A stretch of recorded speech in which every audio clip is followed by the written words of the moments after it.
சென்னை ஆழ்வார்பேட்டையில் ஆந்திர தொழிலதிபர் வீட்டில் தோண்ட தோண்ட கிடைத்து வரும் கடத்தல் சிலைகளின் தற்போதைய எண்ணிக்கையை போலீசார் வெளியிட்டுள்ளனர். இந்த விசாரணையில் நாள்தோறும் புது புது தகவல்கள் வெளிவந்து கொண்டே இருக்கின்றன. இதனையடுத்து பிற மாநிலங்களிலும் விசாரணை நடத்த போலீசார் திட்டமிட்டுள்ளனர். நீங்கள் பார்க்கும் இந்த வீடுதான் ஆந்திர தொழிலதிபர் தீனதயாளன் சிலைகளை பதுக்கி வைத்திருந்த வீடு. சென்னை ஆழ்வார்பேட்டையில் உள்ள இந்த வீட்டில் கடந்த 30ஆம் தேதியில் இருந்து சிலை கடத்தல் தடுப்பு பிரிவு சிஐடி போலீசார் முகாமிட்டு சிலைகளை மீட்டு வருகின்றனர்.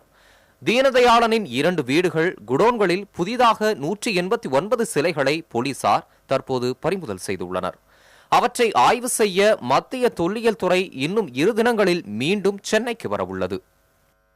நாங்கள் இப்போ நிறைய பொதுமக்கள்லாம் அவங்க ஊரில் திருட்டு போடுறாங்க, அதை பார்த்துக்கிட்டு இருக்காங்க. நிறைய பேர் ஐடென்டிஃபை பண்ணியிருக்காங்க.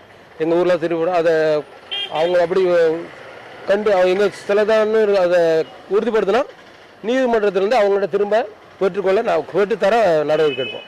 இல்லை எங்கள் ஐஜி சார்கிட்ட பார்த்தா நிஜமாக உண்டு. அவங்க தான் அவங்க ஐஜி சாருக்கு சொல்லுவாங்க, நாங்கள் உங்களுக்காக தான் இருக்கோம், பொதுமக்களுக்காக தான் இருக்கோம், நீங்கள் எப்போனாலும் வரலாம், எந்த உதவினாலும் கேட்கலாம். அடுத்த கட்டமாக பெங்களூருவில் உள்ள குடோன், ஹைதராபாத்தில் உள்ள வீடு மற்றும் சென்னையில் கூடுதலாக 3 இடங்களில் சோதனை நடத்த போலீசார் நீதிமன்ற அனுமதிக்காக காத்திருக்கின்றனர். அதேபோல் கடத்தலுக்கு உதவியவர்களின் பட்டியலையும் காவல்துறையினர் தயார் செய்து விசாரணைக்கு அழைக்க திட்டமிட்டுள்ளனர். தீனதயாளன் இவ்வளவு சிலைகளை வீட்டில் பதுக்கி வைத்திருப்பது அனைவருக்கும் ஒரு அதிர்ச்சி அளித்திருக்கிறது.